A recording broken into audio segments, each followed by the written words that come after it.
Today we're going to be looking at the life of Garo, the self-proclaimed hero hunter and a major adversary of the Hero Association and Monster Association. After training under Bang, he was expelled from his dojo for going on a rampage. He became obsessed with monsters, to the point of being known as the Human Monster. His power grew and grew as he fought stronger and stronger opponents to the point of being nigh unstoppable. Welcome to the Amagi. Before we begin, only 25% of our viewers are subscribed, so if you're a fan of the video, please like and double check if you are subscribed. And with that out of the way, let's get into the video. Background. As a child, Garo was unpopular and a social outcast. At school, while he was reading a book, a popular boy named Tachan and another student were playing heroes. After Garo tried to make Tachan realize it was dangerous to kick another student from high ground, Tachan declared Garo to be the new villain, and he himself as Justice Man. He tried to kick Garo, but Garo dodged. Tachan missed and hurt himself, to which Garo apologizes. Tachan asked Garo what he was doing, pointing out that Garo was the monster, and then kicked him in the face while making other kids restrain him.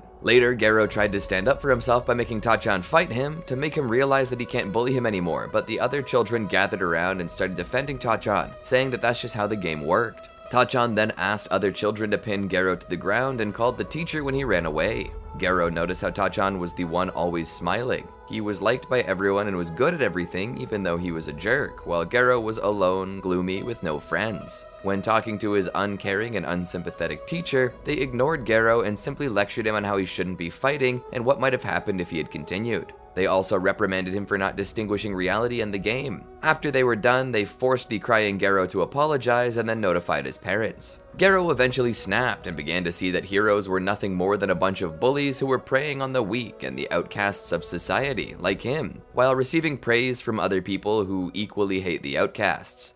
On another occasion, Garo watched the Justice Man TV show and rooted for the villains to win, becoming frustrated every time Justice Man came and stopped them. He asked his father when there would be a villain who could defeat Justice Man, only to hear the answer that he didn't want to hear. He believed it didn't make sense, as he reasoned that the monsters were the ones who were always trying their best, but no matter what, they were always killed off unfairly, simply because they were monsters. Unwilling to accept the status quo, Garo resolved to become the strongest monster and never lose, and vowed to change the scenario. Sick of being a helpless kid throughout his childhood, he became determined to become stronger. Because of this, he decided to venture to Bang's dojo during his adolescence, traveling very far to meet the martial artist. When he arrived at the dojo, he rudely demanded to know if Bang was strong. Sourface chimed in and asked who the arrogant child was when Garo passed out from the exhaustion of venturing to the dojo. Sourface asked Bang if he should throw Garo out, but the hero was impressed by Garo's determination, telling Sourface to feed him when he woke until he was full. After this, Bang accepted Garo as a student, and Garo quickly became the top student in Bang's dojo. 6 months prior to the Super Fight martial arts tournament that Saitama attended, he decided that he had nothing left to learn and rampaged through the dojo, disabling many of the students, including Sourface. He then received a beating from Bang and was expelled. After his expulsion, Garo attended the Super Fight, disguising himself as Wolfman after incapacitating the real one and taking his mask. Garo won the tournament, although his true identity remained unknown. Alien Conqueror's Arc. Garo was mentioned by Bang after Genos questioned him about his dojo being filled with skilled fighters. Bang reveals that the dojo used to be filled with skilled fighters until his best disciple, Garo, went on a rampage and disabled them all for life, frightening the rest of his disciples in the process. Because of this, Bang expelled Garo after giving him a beating. Garo Introduction Arc. During a meeting in the Hero Association headquarters, in the middle of a coalition between a large group of villains and the Hero Association, Garo introduces himself as an extremely powerful individual, able to defeat everyone attending the meeting by himself, even if they were to gang up on him. He reveals to the crowd that his attendance was merely to find strong opponents and to punish the cowards. After 3 heroes agree to take him down, Garo reveals that he never really liked heroes, and always supported monsters and villains because he always had sympathy for their ambitions. Garo promises to become the strongest monster and change the scenario, and attacks the 3 A-class heroes borderlining S-class in strength, and then proceeds to beat everyone else present, with the exception of Sitch and Speedasound Sonic, who left in haste. As Garo leaves, he proclaims that this was the epic introduction of Garo the human monster, and promises to come bursting through the front door of the Hero Association in 6 months' time after his training journey is over, and musing that he will perhaps fight King, the strongest hero in their ranks, one day while out on his jaunt. The Blizzard Group arc. After his rampage at the meeting, it's revealed that Garo has a certain reputation, the title of human monster. However, nobody except Sitch sees him as a threat. Garo later happened to encounter an upper A-class hero, Tank Top Vegetarian, in an empty alleyway. He easily defeated the hero and is disappointed by the fight. When Tank Top Vegetarian threatens him about messing with heroes, Garo simply knocks him out, proclaiming excitement to fight a monster-class hero. Hero Hunt arc. Garo later meets C-class hero Moomin Rider and threatens to attack him, but not before Tank Top Vegetarian, whom Garo had beaten and spared last afternoon, calls on his Tank Topper army to exact revenge against Garo. After Tank Top Vegetarian gets knocked out, the S-class hero Tank Top Master appears and punches Garo. Moomin Rider defends Garo from Tank Top Master's attack, but Tank Top Master knows about Garo's evil intentions and the possible threat he poses and goes for the finishing blow. Garo counterattacks with the special technique Water Stream Rock Smashing Fist and defeats Tank Top Master with ease. Tank Top Master then realizes that Garo was merely holding back. Garo then proceeds to attack all heroes present, including Moomin Rider and Chiranko, the bodies of whom are found by Bang and Bomb. Garo later interrupts the conversation between 3 C-class heroes and proceeds to beat them up. Afterwards, he finds Terio, a child with a catalog containing information about the heroes. Garo asks the kid for the catalog, but the kid refuses. However, Garo's interest is piqued once he learns that the catalog also contains information about monsters. He ends up reading through the catalog to find out Golden Ball's location. Garo finds Golden Ball in a bar and challenges him to a fight. Golden Ball eventually accepts and they head toward the parking lot. It's revealed that Golden Ball was putting up an act and begins the fight in the alley, heading toward the parking lot. Garo dodges Golden Ball's first 2 attacks. Golden Ball initially believes that Garo was able to dodge them due to watching his hand movements and then shoots a shot that ricochets and pierces Garo's leg. Golden Ball, believing that he has the advantage, follows up with Golden Breakout. However, Garo effortlessly dodges all of them, thus refuting Golden Ball's initial thought that Garo used Golden Ball's hand movements to dodge his bullets. In a last-ditch effort, Golden Ball fires one more shot directly at Garo. Unfortunately, the Hero Hunter is able to deflect the final bullet and also redirect the rest of the bullets into themselves, destroying each and every one of them. Before Garo can attack Golden Ball, Spring Mustachio appears and starts swinging in every direction, forcing Garo to jump. Spring Mustachio then initiates his secret move, Tomboy. Garo dodges the attack but is stabbed in his left hand. Garo punches Spring Mustachio, launching Spring Mustachio into several trash cans and crates. He reveals that he knew about Spring Mustachio's secret technique and that he's now used to armed combatants. After the fight, he goes on to target Sweet Mask. By chance, he overhears a corrupt officer of the Hero Association using his position and the hero's name to pick up chicks and proceeds to clobber him in annoyance. Irked by the official he beat up, Saitama just so happened to be around finding a wig shop. Thinking Saitama's just a small fry hero who thinks he can make a big name by arresting him, Garo attacks Saitama, sinking his feet into the ground from the impact. Unfazed and annoyed, Saitama delivers a chop of his own to Garo's nape, knocking him unconscious, and proceeds to purchase his wig. Garo eventually wakes up on a pile of garbage bags and can't seem to remember what happened.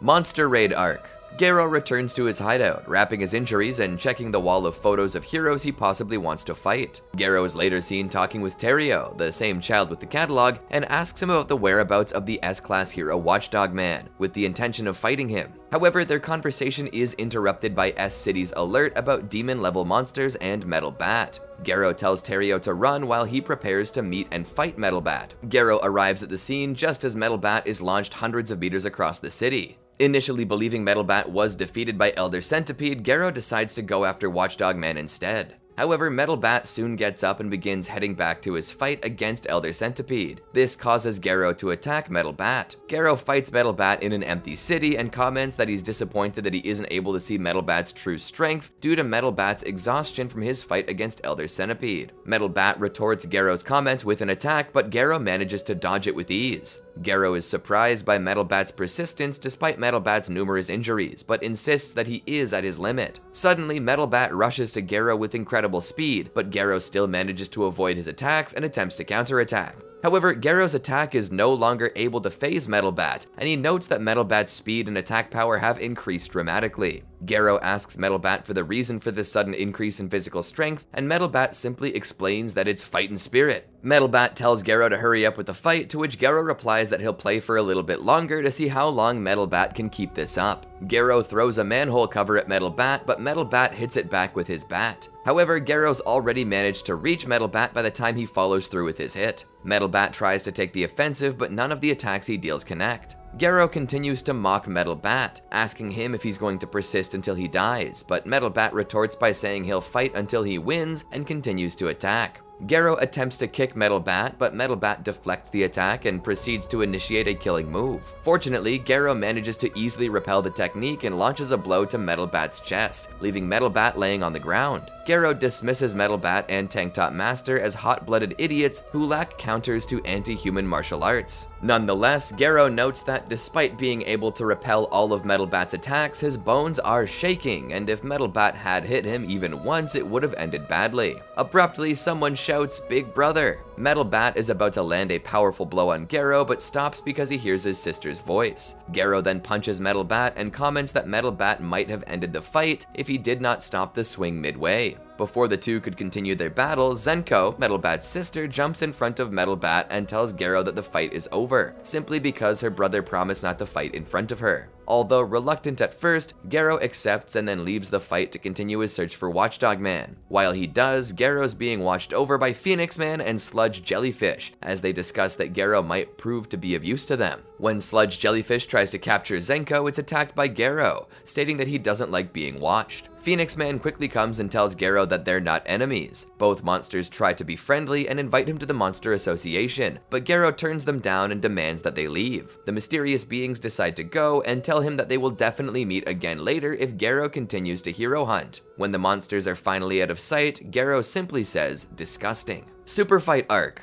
Gero reaches the Watchdog Plaza to search for Watchdog Man. Watchdog Man is sitting on top of what was a Monster Association invasion force of many monsters. Gero attempts to attack Watchdog Man while the hero is sitting. However, due to Gero's underestimation of Watchdog Man, he quickly becomes overwhelmed by Watchdog Man's fast and powerful attacks, to the point that he cannot even read his wild and unpredictable movement. All the training he had been through with Bang was never meant to be used to fight monsters, and as a result, all of his techniques were countered effortlessly by Watchdog Man. After being severely injured by Watchdog Man, he runs away, and Watchdog Man stops chasing him once Gero escapes his territory. Despite the outcome, he feels excited about the battle since now he has the experience needed to battle monsters properly, and embraces the happiness that he can become stronger. During this time, he sees King and Saitama, in which he tries to attack King despite his injuries. As he is about to confidently lay a hit on King's body after reading all of his possible movements, he fails to notice Saitama. As a result, he's sent flying with a single kick and smashed through a wall. Monster Association Arc. After recovering from being knocked into a wall, he unintentionally encounters Death Gatling, and decides that it's best for him to recover and rest due to the injuries he sustained from Watchdog Man and King, or Saitama. As he stumbles away, Death Gatling looks over and spots him. Gero is seen recovering from his injuries in his hideout and re-encounters Terrio. Terrio explains to Gero that he has to leave the hut, but Gero figures Terrio was bullied into it. Gero tells Terrio that if he wants to stand up to his friends, he has to become strong, which Terrio already knew. Gero then sensed that he was surrounded and asks Terrio for the hero catalog. He identifies each of the heroes outside of the shack.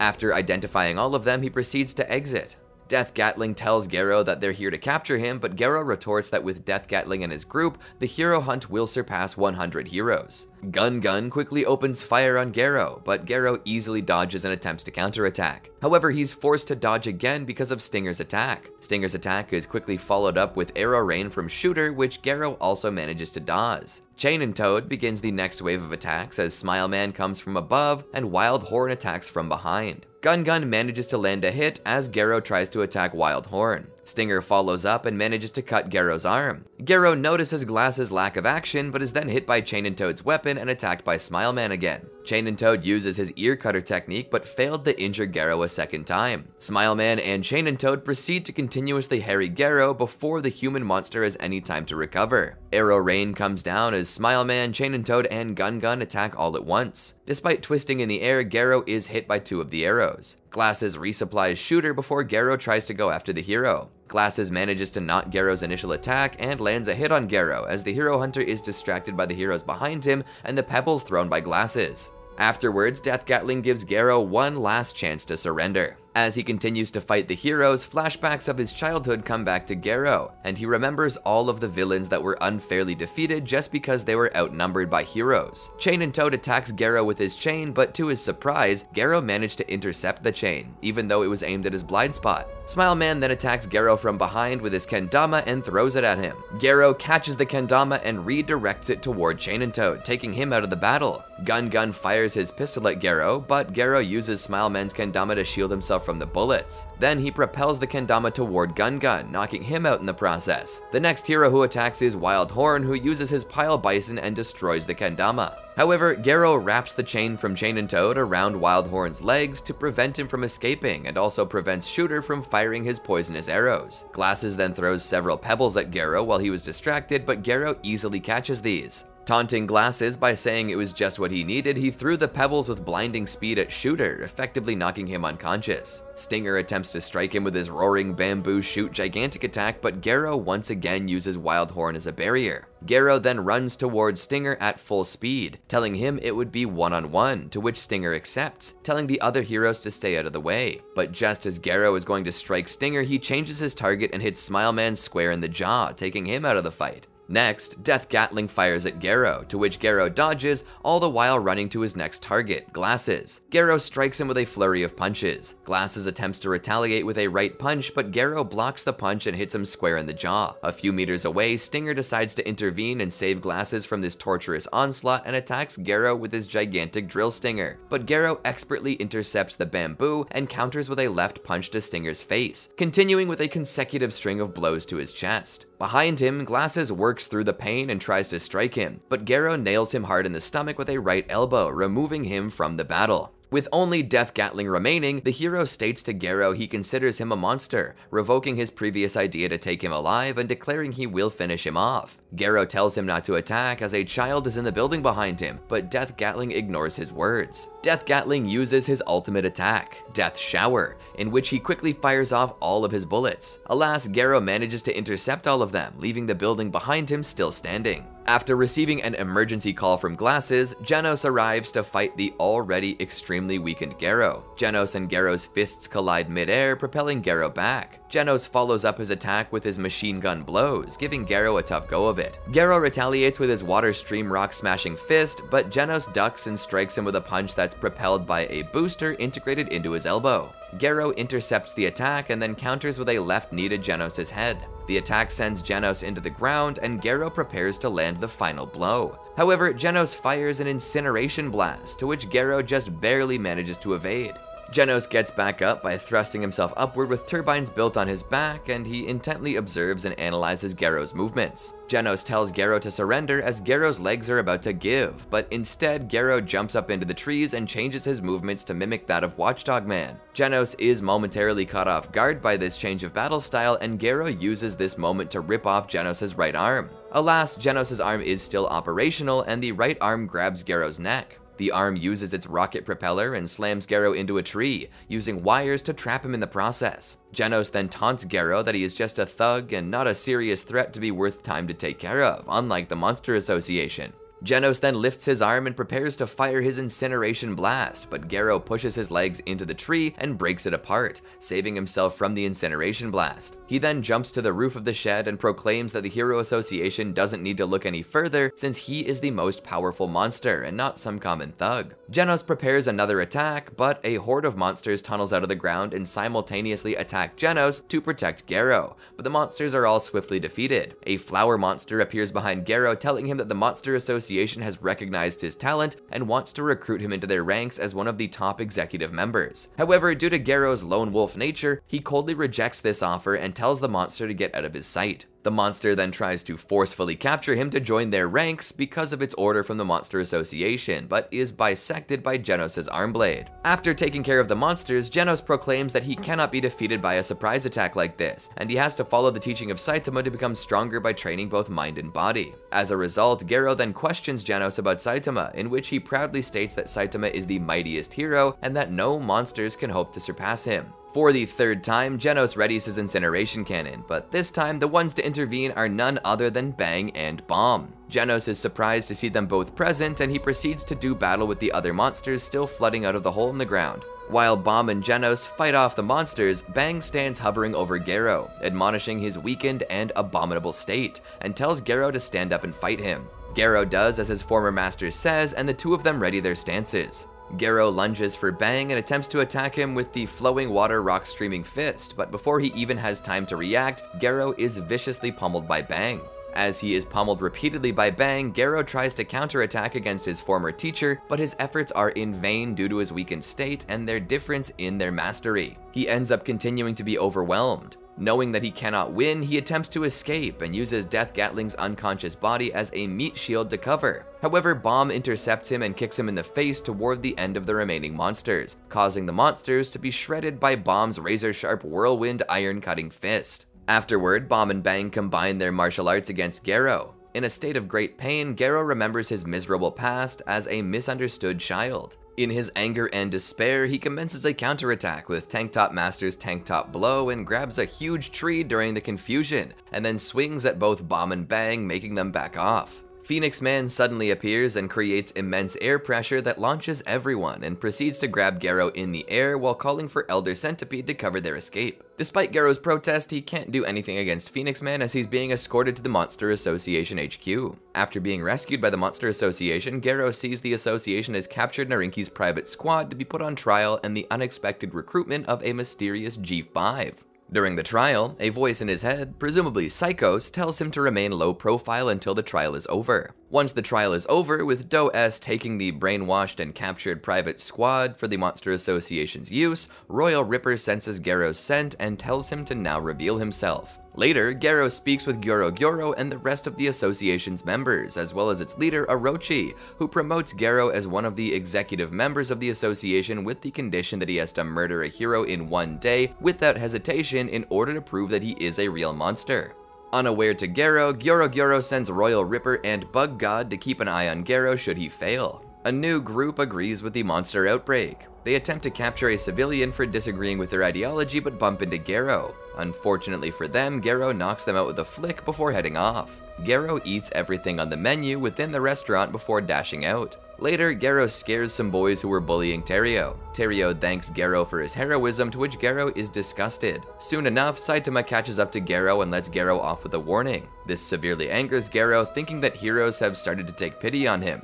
He resolves to carry out his task by bringing back Saitama's head, but Saitama accidentally punches Garou, knocking him out. Sometime later, Garou wakes up and asks Terrio who the hero was. Immediately after, Bug God and Royal Ripper confront Garou for not seeming like a monster. Royal Ripper approaches Terrio, to which Garou tells him to back off. Garou is seen assuming a stance in front of Terrio and forming a fist as Bug God and Royal Ripper approach the pair. Royal Ripper reveals that Gyoro has sent him and Bug God to follow and monitor Garou. After observing his behavior, they now have doubts about Garou's intent, questioning whether he is a true monster or not. Garou then proceeds to provoke Royal Ripper to little use, as the latter then demands the former to kill Terrio. Garou then inquires about the reasoning behind this request, to which Bug God replies that one must leave behind what makes them human in order to qualify as a monster. Royal Ripper reaffirms this statement and continues, adding the fact that Garou might not be the best candidate after being defeated by Saitama. Garou then proceeds to tell Terrio to go home, but he was unable to do so out of fear. Due to this, Terrio is berated by Garou, who then forces the hero catalog out of his hand, saying that the boy needs to get stronger during times like these. While doing so, Royal Ripper attacks Terrio. The attack is quickly stopped by Garou, who hoisted Royal Ripper up in the air by his blades and swiftly delivered a kick to the opponent's abdomen. Royal Ripper then flies into the air as a result, but is quick to get back on his feet by thrusting his blades onto the ground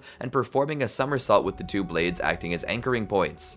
The move severely disfigured his arms, but Royal Ripper restores his limbs back to their original state by twisting them back. Then, Garou yells at Terrio, telling him to run. The boy complies and is seen dashing away. As he does so, Royal Ripper announces Garou to be an enemy. Garou then assumes a stance as the two monsters charge at him. As the two monsters charge, Garo delivers a punch toward Bug God's torso. Unfortunately, this injures his own hand. Royal Ripper then performs a chain of frenzied slashes aimed at Garo, but they're all dodged or reflected. As Garo is busy with Royal Ripper's chain of attacks, Bug God approaches him from behind, but is bombarded with a flurry of deflected slashes originating from Royal Ripper. The monster is undeterred by this as he quickly pounds Garo into the ground and then flings him onto electric cables, which briefly electrocutes Garo. Garo immediately rebounds himself toward the two monsters as they leap toward him. The three eventually enter a stalemate, with Garo now confident in his abilities to defeat his opponents, while the monsters declare that they're going to go all out. Garo is not discouraged by this, even going on to say that he has seen everything they have to offer and he will not be hit by them again. It then transpires that Terrio was captured by sludge jellyfish.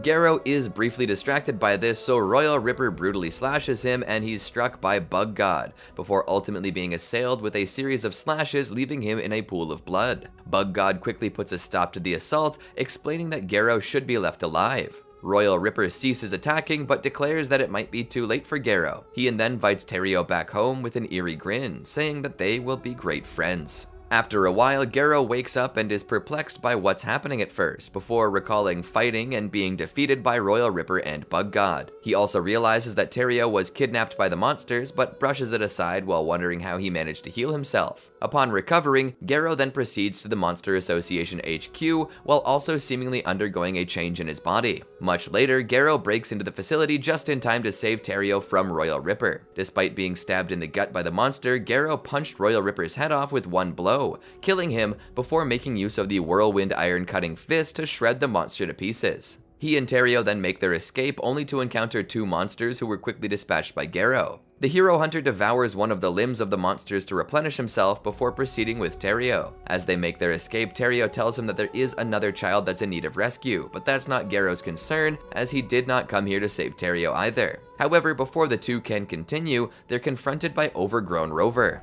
He and Terrio manage to not provoke Rover, but they encounter Supermouse, Showerhead, and Unihorn. While he manages to hold his own, the monsters accidentally injure Rover and he proceeds to attack them. Garo fights Rover and is knocked through the floor to where Goro resides. There, Goro restrains Garo with her psychic powers and tells him that she wants to raise Garo into the most powerful monster through a special nurturing process. Garo denies it and begins to resist these psychic powers, a confrontation in which he manages to outmaneuver around all of her physical powers at first, declaring that he will hunt Goro, and with the brain of the Monster Association gone, it will naturally collapse upon itself. Seeing the need for aid, Goro enlists Orochi's intervention, grabbing Garo and crushing him. They battle, and Garo uses Water Stream Rock Smashing Fist to defend himself. Garo is pierced, scorched, punched, and thrown across the room. Garo proclaims that Orochi is not a true monster and that he's missing one vital component: fear. Garo feels no fear from him and moves to his fighting stance.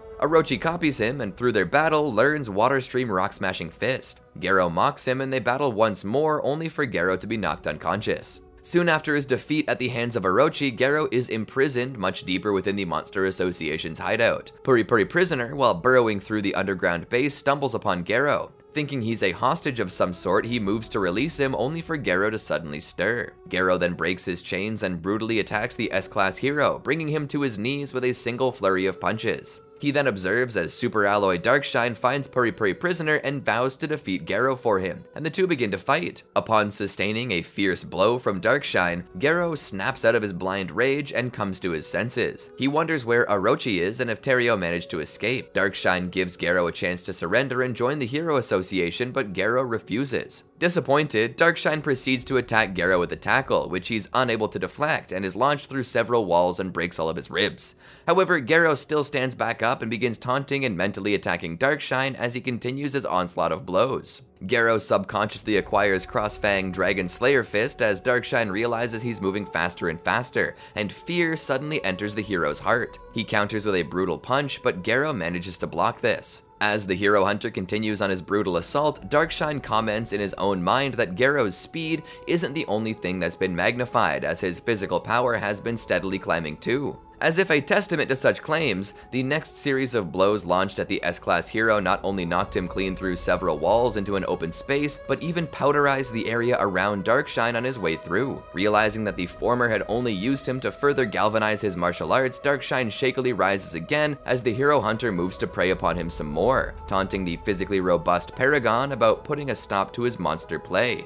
Garou and Darkshine continue their battle, only this time with the hero on the losing end of their conflict. With his defenses waning bit by bit and means of assault cut off before such a savage barrage, Darkshine quickly finds himself outmatched by the tenacious Rogue. So much so that the thought of losing to someone stronger than he was paralyzes Darkshine with fear. With his opponent's confidence destroyed, Garou moves in to deliver a final blow, but falls back after seeing his fearful expression, as the terrified hero's debilitated state reminded him of the times that he had been demoralized in such a manner. Backing off in his assault after parrying the weak counterattack by the shaken adversary, Garou ruminates on his own desires of becoming the ultimate monster for a brief period, before his own body begins to cave in due to his abrupt monsterization taking effect. Just as Darkshine moves in to check up on Garou, a psychokinetic barrier forms around the hero as the surrounding area begins to collapse. Although the hero is lifted away to safety at the last minute, a still paralyzed Garou is left underneath the crumbling base. As he lays there, Garou has an epiphany, realizing he must become the kind of absolute evil that unites people instead of the biased justice they have today. Garou has a flashback to when he called himself a monster and transforms. A short while later, he, in his unconsciousness state, emerges above ground in front of Bomb and Fubuki. He lunges toward them with blinding speed, and he and Bomb attack each other, seemingly on equal footing. Garou attempts to attack Fubuki, but Bomb blocks his punch and body slams him away. The two of them continue trading blows a short distance away, and Bomb notes Garou's increasing fighting skills. As Garou lunges, Bomb shatters the ground with his foot and launches his signature whirlwind iron-cutting fist attack, but Garou cancels the technique by responding with the same attack, following up with an elbow strike that knocks Bomb down. Bang arrives, and the master and student face off again. They begin engaging in combat, and the two of them are capable of fighting evenly against each other. Garou manages to make his former master bleed after a brief clash, causing Bang to remark that he is now much more worth teaching than before. As their fight continues, Garou suddenly takes the stance of Exploding Heart Release Fist, a martial arts style that Bang primarily used before developing Water Stream Rock Smashing Fist, which surprises his former master. Utilizing this new fighting style, Garou is able to overwhelm Bang, pushing him back and significantly injuring him. However, Bang refuses to give up, attempting to reach him by the voice hidden within his fists, and expressing his desire to be Garou's master once again after he retires from being a hero. The two continue their fight, with Garou gaining the upper hand against Bang, but is momentarily grappled and kicked away by his former master. Garou then demonstrates his roaring aura sky-ripping fist, to the shock of his master, and crosses fists with Bang in a rapid clash of blows until they simultaneously attempt to land a final hit. Bang successfully punches Garou in the face, drawing a noticeable amount of blood from him and cracking his face, while Garou simply grazes Bang's chest, but with the shockwave from his blow still strong enough to cause a heavy toll, which makes his former master finally fall defeated after a tough fight. Having defeated his former master, Garou is apparently in agony as his face was damaged by Bang's final blow. The hard exterior in his face begins to partially shatter, exposing only his left eye. As he seemingly hears Bang telling him to follow the voice of his heart, Garou finally wakes up and regains his senses. Meanwhile, Führer Ugly has approached Bang and is about to finish him off with a full-body melting punch, trying to take his revenge on the elder martial artist. At this moment, Garou suddenly lets forth a monstrous roar and interrupts Führer Ugly by kicking a large hole straight through his body, before his acidic punch could reach Bang, inflicting a fatal injury on the monster. Immediately after, Garou dashes toward Platinum Sperm, who is confronting King, and sends the former flying with a single punch before proceeding to scatter Evil Natural Water with multiple blows, seemingly beating them in only a split second. While Garou is standing on the ground and muttering about his former master as he has regained his senses, a black wormhole emerges near him as it releases Saitama, Flashy Flash, and Monako, who have been teleported to the surface by Blast. Garou prepares to face off against Saitama, but is surprised as the caped hero runs past him to Genos. Left standing there alone, Garou wonders what happened, recalling that he remembers being underground, but then dreaming about one of Bang's lessons in the past. Flashy Flash tries to surprise attack Garou with a kick, but the hero hunter dodges it, successfully identifying the ninja as the S-Class hero rank 13, and chastising him for launching a dirty attack. Flashy Flash asks him if he's the Monster King, but Garo instead declares his intent to rise to disaster-level God and straighten the world out. Suddenly, Platinum Sperm interrupts and attacks the two of them, expressing disappointment that Garo would not join the monster side. Garo and Flash are unfazed by the attack and they both stand up, with Garo declaring that he will thrash the other two and rise up to become the ultimate symbol of fear, disaster-level God. The three of them soon start their free-for-all battle. As Flashy Flash and Platinum Sperm charge at Garo, he jumps into the air and stomps downward, creating a shockwave and sending large chunks of ground into the air. Jumping from rock to rock, the three opponents move with such blinding speed that it creates a geometric light structure above the battleground. During the fight, Platinum Sperm proposes to Garo that they join forces to defeat Flashy Flash, but he instead punches Platinum Sperm after pretending as if he had agreed, laughing and expressing contempt at taking orders from him. While the fight goes on, Garo finally perfects his fighting style using everything he has absorbed, showcasing his Monster Calamity Godslayer fist and momentarily repelling Platinum Sperm and Flashy Flash. The three of them continue to trade blows, and Flashy Flash ultimately ends up being the first to fall after being knocked out by Platinum Sperm. Now fighting one-on-one, Garo and Platinum Sperm begin to increase their speed even further, making the light structure denser. After exchanging multitudes of blows, within only 1.3 milliseconds, Garo managed to send Platinum Sperm skyrocketing down into the ground. An injured Platinum Sperm gets up, becomes furious, and calls out to him. At this moment, Garo dashes through him at lightning speed, delivering a double spear hand attack that causes the fusion monster to explode into bits. After his victory against Platinum Sperm, the two gigantic monsters, Sage Centipede and Evil Ocean Water, suddenly emerge, the former announcing intent to destroy the abominable fist that has turned against God. Garo immediately springs into action, leaping to Sage Centipede and pummeling him.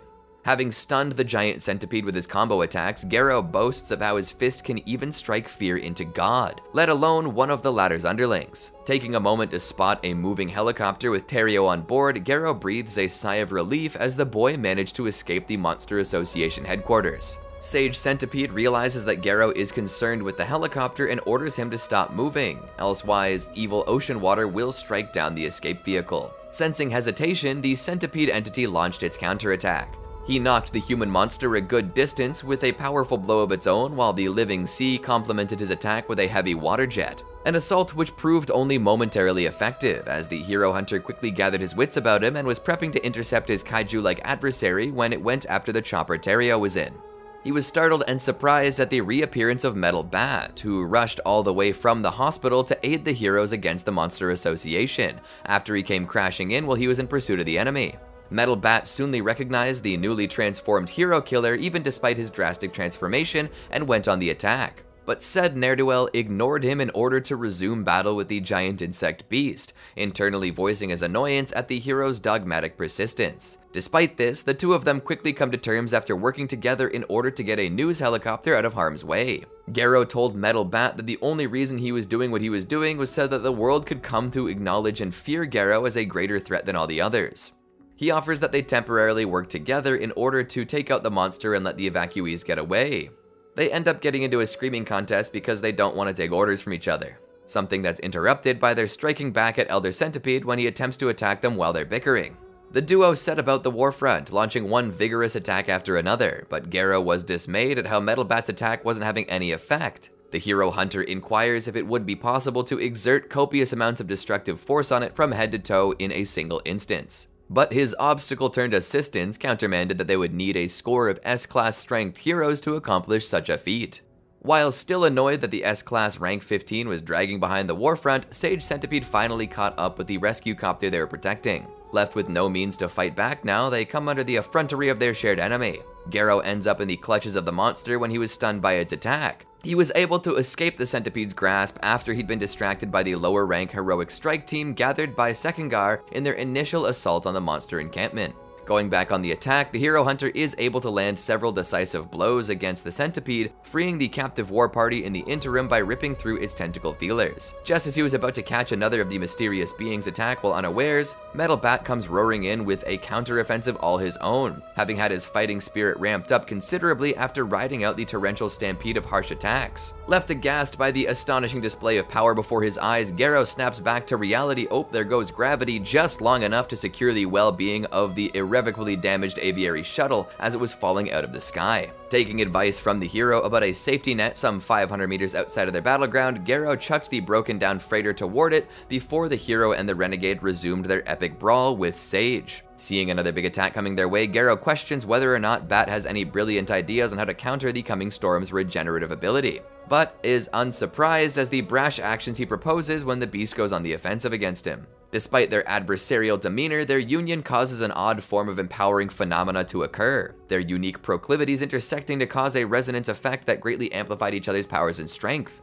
They inadvertently amplified and coordinated their simultaneous attacks, with one complementing the other's striking power. Despite Metal Bat being knocked out of the fight, the hero killer managed to land a decisive blow against Sage Centipede. Taking notice of its vast regenerative ability, he remembered there was a pulsating core in its chest cavity when it went by its Monster King persona that seemed to supply its incredible amounts of vitality. Garou then catapults the regeneration core deep into planetary orbit, to which Sage Centipede gives immediate chase.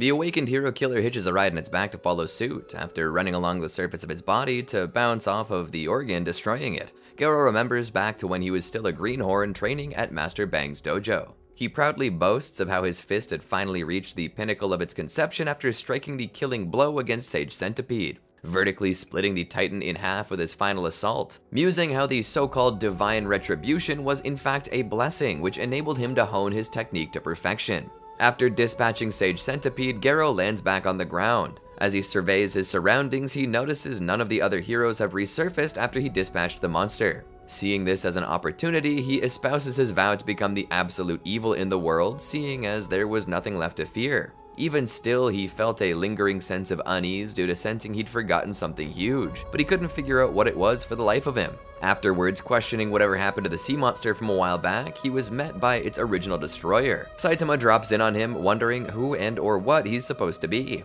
In response to the nameless cape in question, Garou explains who he is and what his motivations are. He doesn't think too highly of Saitama, but this mindset changes when Saitama voices how he protected the escaping helicopter. He also surprises Garou with his sharp observations. Seeking to further intimidate his captive audience with a speech of spreading fear around the world as the ultimate enemy of mankind, he tries to further intimidate Saitama by telling him his plan of spreading fear across the world and destroying the monster and hero associations. However, Saitama doesn't really seem to care and moves on, citing to the human monster that he doesn't seem all that monstrous to him. But instead of being scared, Saitama just moves on to help any survivors, saying that the human monster doesn't seem all that monstrous to him. While annoyed by this turn of events, the sense of disquiet had only been reinforced after witnessing the ire of his new target. Despite being put off by his uncanny pressure, Garou would still fearlessly attack him in order to make an example out of those who would underestimate his designs. Saitama just swatted him away. It was then and there that Garou realized that his edginess was caused by this man, the same one whom he had encountered time and time again throughout his monsterization jest, only to be dispatched by him just as often during their ad hoc encounters. The hero hunter curses himself for a fool after finally remembering the individual he should have taken into account above all others, him. Soon after, they found each other in battle, but despite his long series of power-ups, Garou found he was still outmatched by Saitama. Bitterly voicing internal discontent, his body begins to transform again due to the rage he feels at the impossible gauntlet standing in his way. The hero hunter is soon met again by the child he had saved after having escaped in a life raft that was vacating as the battle resumed. Mad that Terio was still confusing him for a hero, Garou went on a rant about his being the pinnacle of monsterdom, but Terio wouldn't believe that, given the number of times he'd been saved by him, begging him to renounce his monster hobbies before people the world over began to misunderstand the situation and hate him for it. Having heard everything, Saitama drops in on the two of them while citing how he was told about Garou by his associate Silver Fang. But he finds himself somewhat disappointed that such an impressive individual is having a conniption over blasé triviality. While not taking too kindly to Saitama's jabs, he beckons Terio to watch his fight as he destroys people's outlooks on heroes. All so he can step in as the ultimate villainy who punishes the world for screwing over people like them. Terio tries to dissuade this course of action as best he can, but Saitama's goading does not help matters. After weathering his initial assault, Saitama simply swats him away as he tries to press the attack. Still mad with the fact that he cannot keep up with Saitama despite his monsterization having accelerated during the battle, Garou is met with a host of questions from the opponent that contradict his actions and general modus operandi. But the villain rebukes such claims, citing temporary alliances with those he opposes demanded such sacrifice for the sake of efficiency. Saitama notes that his ideal of absolute evil is basically world peace, a notion which flusters Gero. He also says that Gero seemed the type to push forward regardless of the cost, something which he learned by since the little boy showed no fear of how dangerous the situation was. This angers Gero into going on the offensive, the former initially parrying his blows, but the appellation of technique to which catches Saitama off guard, enabling him to land a decisive strike upon his counterpart. Having noticed this, Saitama deduces that Gero is a martial artist. Gero boasts he developed the ultimate martial practice and he, the hero, should be thankful for experiencing it. In defiance of his claims though, nothing he threw at the pinnacle of ultimate unfairness in the world appeared to be having any effect on the latter, either withstanding or simply parrying all of the hero hunter's best moves and tactics, but the former was still confident that he had the advantage over the super being as, while his motions and reflexes are nigh godly, his fighting ability is still pretty lackluster in comparison to a seasoned hand-to-hand combatant, proving as such by landing a critical hit by taking advantage of the openings in his defense. Under the misconception that he landed a crippling blow, the hero hunter stands shocked to learn Saitama is completely unfazed, standing perfectly fine within the powdered remains of the buildings Gero knocked him into. Shortly afterwards, survivors of the succession of monster attacks which reorganized the continental structuring crawled out of a buried shelter entrance. Saitama deflected compliments directed at him over to the human monster, seeing as it was his attacks that ended up freeing them from being buried underground. After the civilians flee, showing gratitude, Gero looks off to the side in mortification as Saitama calls him out on saving more people than he terrorizes. Gero lashes out at Saitama in anger and indignation again while the hero nonchalantly dodges every strike. Whilst undergoing another transformation, Gero causes another heroic incident by accident while knocking Saitama into an erupting volcano, blowing it apart. This causes the incredibly destructive lava flow to be redirected, thus saving even more lives. Further irritated both by his own gainsaying and the hero noting how helpful his absolute evil is to the common good, Gero transforms again, gaining extra arms and some additional muscle mass, increasing size on top of strength. But he still finds himself outmatched by the mysterious hero whom he can just not overcome. Questioning that despite becoming the absolute evil he envisioned, Gero continues to fall short against the unassailable adversary, spiting himself as something of an incompetent for letting his resolve waver for even a moment because of various incidents that ended up helping the very people he'd intended to scare into more civil obedience. Because of this harsh upbringing, he dove straight into the Bald Wonder with the most powerful attack in his arsenal, dragging them both into the earth using incredible force, causing a massive geological shift in which new continental masses sprung up out of the ocean. Even still, nothing done unto his enemy seemed to work. In the midst of a heavy counterattack, Gero thinks back to what Sage Centipede spoke of regarding the fist that turned against God. It was only then, on the verge of his imminent defeat, that the hero hunter realized he was referring to Saitama, not him. But something odd occurred when the conflict was reaching its climax. Due to disruptions in the planet's magnetic and gravitational fields, haphazardly caused by Gero's battle with Saitama, a malevolent trans-dimensional force heard the fallen warrior's plight and opted to move in. Finding yet another suitable host for its power, the entity would appear to Gero within his subconscious as his former mentor Bang, and offer him aid with an outstretched hand. Of course, the human monster would have none of that. However, knowing full well that their current relations are more or less frayed at this time of hero hunting, Gero was perceptive enough to guess whoever that it's contacting is not Bang. Still, because he unthinkingly made contact with the divine effigy, a little bit of the entity's power ended up flowing through him just the same. This caused the hero-hating martial artist to undergo another transformation as a result. Back on the material plane, Saitama could sense a change in the atmosphere from when he'd knocked Gero into orbit. He saw the once beaten monster hobbyist descend back to Earth with a new costume change. Gero ruminates about how his new form stands antithetical to the fist that turned against God, colloquializing his new state of being as the Fist of God. Now boasting the power of the cosmos at his fingertips, the newly awakened Gero, adorning his cosmic fear mode, enters another battle stance, resuming the initial conflict with his overpowered opposition. Relinquishing his newfound capabilities, Gero's empowered technique derived from mastering the flow of celestial energies through the understanding of flowing water crushed rock. This enables him to trigger nuclear explosions with the flick of his wrist. Causing widespread devastation while duking it out with the heroic guardian, Saitama laments how his power boost had both ruined his super threads and now makes it impossible to keep his promise to Terio. Seeing as Gero has grown way too powerful for the hero to stop without going all out. After having seen and assimilated some of Saitama's moves through practice of Shake to acclimate his fighting style, on top of the absurd amounts of raw dynamism behind it, after being reminded of Terio during their fight, awakened Garo recollects he intended to show him how the monster flips the script in order to win out over the heroes, simulating the effects of an exploding star through his all-life eradication fist to BFR the greatest impediment to his ultimate design for a while until he accomplishes his new mission parameter.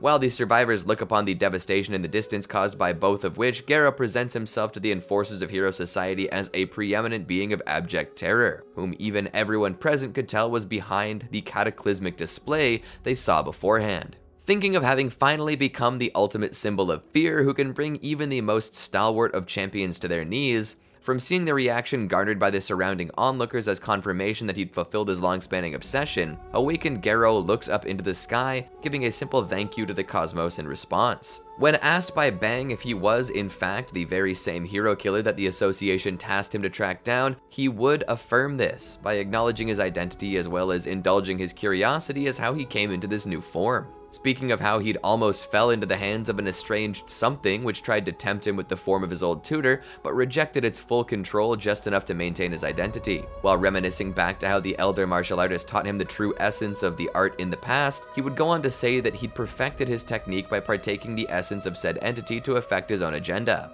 Bidding his final farewell to Terio, the human monster prepared to enact his plan against all heroes, as the universal radiation he was emitting began negatively affecting everyone and everything around him. Garo rebukes Silverfang's claims of being under the thrall of someone or something else more malevolent than he is. Garo rebukes Silverfang's claims of being under the thrall of someone or something else more malevolent than he is, but the elder hero's suspicions are confirmed by the arrival of Blast, who is well aware that the hero hunter has fallen under the influence of the darker elements beyond their reality, going on to say that such an ability increase comes at the cost of literally being too toxic to maintain a presence in their universal continuum. The #1 hero asked the hero hunter if that aligned with his core ideals, but Garo simply laughed off these notions, seeing as it helped sell his presence as the ominous future he'd always claimed to be, the disaster-level god who would bring all of humanity to the depths of despair. Bang would not stand for this, seeing as he spent a good portion of his time trying to prevent his wayward student from falling down the exact dark path he was currently on. But Blast recommends he step back, seeing as he's not resilient against the fatal radiation Garo's divine empowerment begets. Regardless of the present danger, however, Silverfang defiantly stands against his errant apprentice. Garo ruminates for that the sake of his absolute evil he will have to undercut his opposition, despite being aware that this will sever any connections he had to the one friend he ever really made. But the tensions are soon interrupted by the arrival of the badly damaged Genos. Barreling in between the standoff while speaking of his own resistance to the rays Garo emits in his new transformation, he's soon overpowered by the cosmically emboldened villain standing before him. He also comes to the conclusion that the bald hero he fought earlier was the hero that this man called his master. Recollecting about how he was prominent enough to have someone amongst the S-rank heroes as a disciple, before he could do anything to his would-be opposition, Blast moved to assail this dominant threat to the world and existence as a whole. Tricking him into jumping up through one of his portals before trying to banish Garo to another dimension, this tactic falls short relatively quickly, as the human monster's power now allows him to assimilate special abilities as well as fighting techniques. Having taken the former's gravity-based powers and imprinting upon it his newfound god-derived martial arts, he created his own portal to escape the null space. He would respond in kind by unleashing a literal carpet bombing of nuclear explosives and gravity-charged strikes, which Blast had a difficult time trying to parry and shifting them away using his portals. Feeling it was only a matter of time before Saitama recovered and came back to resume combat, Garo would seek to further improve himself by copying all of Saitama's moves, but only when he's going no holds barred, intending to do away with the demon cyborg to incur his nemesis's wrath, seeing as of now that Blast was no longer a threat to him.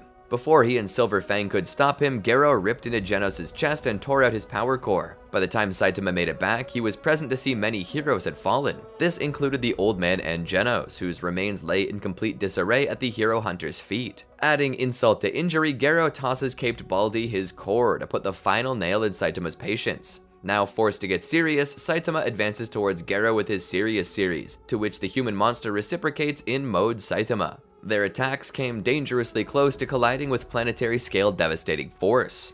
Garo and Saitama end up on one of Jupiter's moons all alone. Here they can fight to their full potential without worrying about blowback. The hero hunter tries to teleport Saitama away using a blast-like portal, but the bald-headed hero just kicks it away before punching Gero in the face. Gero tries to use portals to get the upper hand, but Saitama is ready for all of his moves and can apparently grab subspace gates. Gero explains that he learns many techniques and uses them together in his fighting style before launching into a crazy portal dance and attacking Saitama with a variety of different forms. None of this works, however, and a naked Saitama uses serious table flip to upturn the very ground beneath Gero's feet. The whole planet starts to fall apart, disorienting the monsterized fighter. He simply cannot keep up with Saitama, who has become totally serious. Gero loses sight of his opponent in the rubble, but thinks if he can just get above the rocks, he'll be back in the fight. He feels like a bug in a cage, but decides that he'll just have to copy Saitama to beat him, and the duo exchange punches to the face. The fight continues with each combatant throwing punches and chops, and Saitama seems to take the upper hand. Gero can't believe that Saitama is growing stronger as they fight, and even copying him doesn't gain an advantage. Gero realizes that Saitama is actively becoming exponentially stronger during the fight, and that he could die if he gets hit. Also, Saitama unleashes a superpowered sneeze, which blows up a lot of stuff. In order to beat Saitama, Gero takes him to the sun and then teleports away, thinking that the celestial body would be enough to finish the hero off. Saitama shows up behind him as he returns to Earth. Then Gero is punched all the way back down to Earth, right where they started. The hero hunter asks why not just kill him. Saitama responds that he is indeed a hero, and a little boy asked him to stop Gero, not to kill him. The reality of Terio's death dawns upon Gero, who gets up and runs away. Finally realizing that his dream of becoming the ultimate evil is unachievable, Gero asks a favor of Saitama. If Caped Baldy copies Gero's copycat ability, he might be able to surpass Gero's limits, thus fixing the destruction on Earth. As he tried to pass his godly powers on to Saitama, the being who granted them to Gero rescinded that offer, pulling the cosmic stuff right out of the martial artist. Still, Saitama managed to pull off the trick and somehow, through some particle/anti-particle trickery, moved into the past to defeat Gero before he became an abomination, thus preventing this ominous future. Gero then became a lifeless statue and started falling apart. This timeline doesn't really matter anymore though, as Saitama used Gero's teachings to move back through time. He popped back into reality at the moment Gero stood above all the remaining heroes and punched him in the face. Reverse causality made the punch impossible to dodge, and funnily enough meant that Gero was beaten by Zero Punch. This punch caused the power to leak from Gero's body as everyone looked on. He's then set upon by a group of angry heroes who ask him if he's the hero hunter. They gang up on him and beat him to a pulp, and he accepted the loss of his power. Metal Bat stepped up to stop the beatdown, but Amai Mask claimed that he was still a monster. Zombie Man posits that Gero's power could have come from someone else who was using him like a god, but Gero, ever defiant, said that it was him, all him,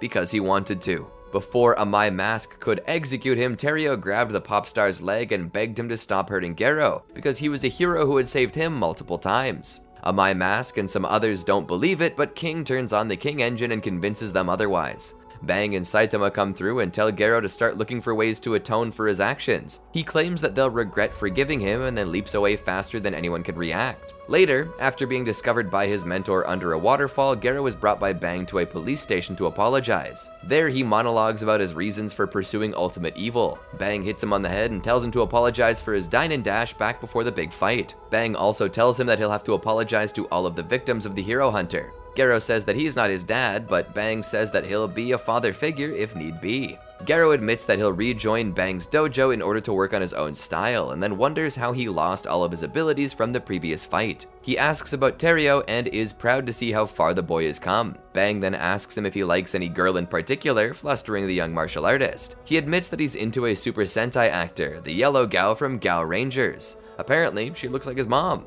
We're not going to talk about any of the webcomic events past the last arc in the manga right now though. Sorry. Personality. Produced as an antagonist with a confident, vindictive characterization driven by a deep hatred for heroes. He hates being insulted and will attack anyone who offends him. He thinks highly of himself and uses that assertion to threaten high-ranking personnel such as heroes and Sitch. He will also attack low-ranking heroes and Hero Association staff members if he encounters them. Gero hates those who are popular, as he believes that the popular ones will always win in the end. This is because as a child, he had no friends, and the popular children at school enjoyed abusing him both physically and verbally, particularly a boy named Tachan. They forced him to play heroes where Tachan, or Justice Man, would beat up Gero, the monster. Gero noticed how everyone liked Tachan but hated him. After watching his life repeat over and over again on the basis of the Justice Man TV show, he grew a distaste of heroes in general and believed that in the end the majority will always want him, the monster, dead. However, this mentality also leads him to have a soft spot for villains, even his enemies. This is seen when fighting Super Alloy Darkshine. When he begins attacking the hero's ears, he recalls a moment when he and Terrio were bullied in a similar fashion and stops his attack. Although Garo is a villain and considered evil by most, he possesses a sense of morality. He fights heroes in a way without killing them, but he's okay with others killing heroes. He has a soft spot for children, as shown when he converses with Terrio in the park and when he stops fighting Metal Bat after Zenko shows up. When Terrio calls him Mister after Garo told him not to, he does not get angry at the child. Later, he rescues and protects the boy from the Monster Association, even risking his own life to do so. In some ways, Garo can be seen as a foil to Saitama. Both have their own strong sense of honor and justice, albeit manifested in different ways. While Saitama wanted to be like a hero from his childhood who fought villains, Garo wanted to be a monster who defeats heroes. While Garo is a genius fighter and a prodigious martial artist, Saitama fights through improvisation, with no tactics and a rudimentary fighting technique. Furthermore, Garo can enjoy the feeling of losing in order to improve himself and become stronger in most of his fights, while Saitama desires to find a worthy opponent to get the rush of excitement he once had while he was training. In battle, Garo is very arrogant, often mocking his opponents and calling them amateurs. He derided Death Gatling and the group of A and B class heroes he assembled, calling them pathetically weak and that despite their smart idea of ganging up on him, they were still nothing in comparison to S-Class. Despite this, he does give credit to his opponents when due,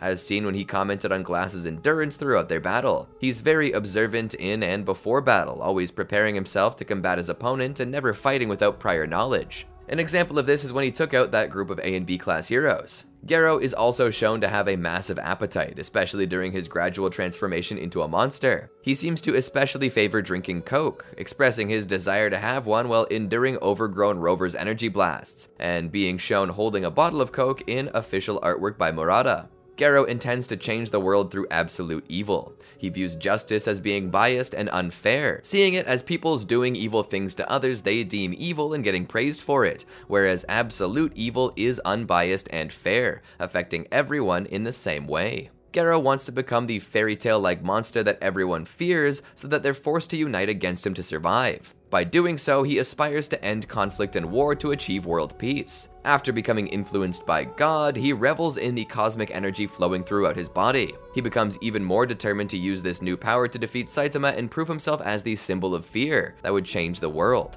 Despite claiming that he managed to retain his free will and not fall under God's control, both Bang and Blast have noticed that Garo's mind has been affected by God's influence, as he noticeably became more cruel and sadistic. When Blast notes that the effects of his radiation could wipe out all life on the planet, Garo is unfazed, pleased at the fact that just being near him causes death, and looking forward to how the human race would change under his absolute evil. Moreover, while he never killed any humans during his hero hunt, he decided to kill Genos in order to enrage Saitama to make him reveal the full extent of his power. When Saitama arrives, Garo even mocks his late arrival and throws the cyborg's core toward him as an act of disrespect. However, upon his defeat against Saitama and realizing that he had unintentionally killed Terrio, regaining his mind, Garo lamented his weak spirit at being influenced by God while becoming discouraged at how he could never be absolute evil and how he had accidentally taken the life of the boy he'd always wanted to save first by changing the world. Despite this discouragement, Garo would find a way to set things right by teaching Saitama a way to go back in time and stop his past self. Even in spite of having his life and powers being taken away by God while passing on to Saitama that technique for time travel, Garo had faith that Saitama could change the ominous future that already happened during their fight.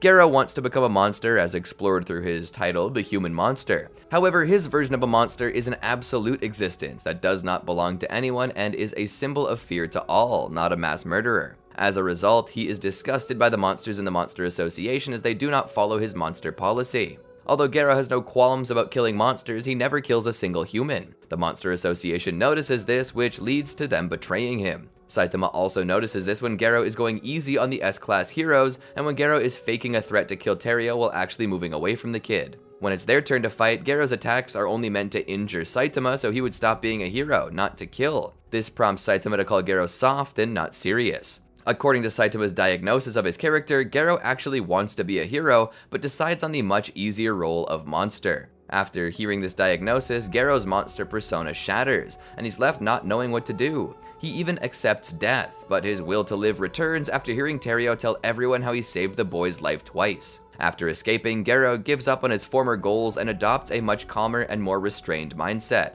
deciding to work a part-time moving gig. When attacked by Suryona's squad, Garo only defends himself to the extent necessary and walks away once the situation is defused. Did you enjoy our video? Be sure to check out these other great videos from the Amagi, and make sure to subscribe and ring the bell to be notified about our latest videos.